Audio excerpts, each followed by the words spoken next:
Mr. Sassy Plants here, teaching you how to make homemade almond milk. No soak, no strain, no stress, in 2 minutes or less.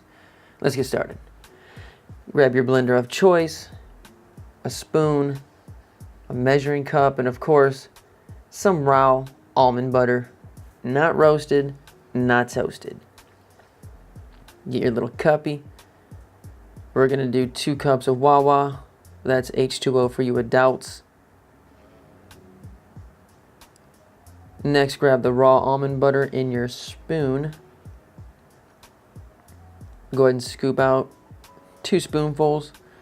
I like to do 3 because I like it on the more thicker side, but completely up to you. And of course, the best part is tasting your creation. Yummy. All right, let's throw that bad boy on this blender right here.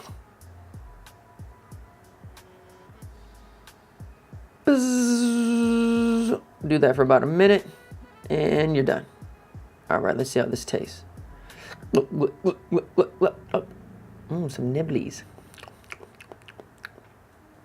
Yeah, but Mr. Sassy Plants, does it separate?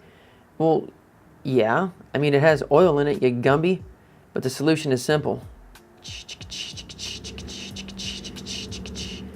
Yeah, but Mr. Sassy Plants, does it taste all bland?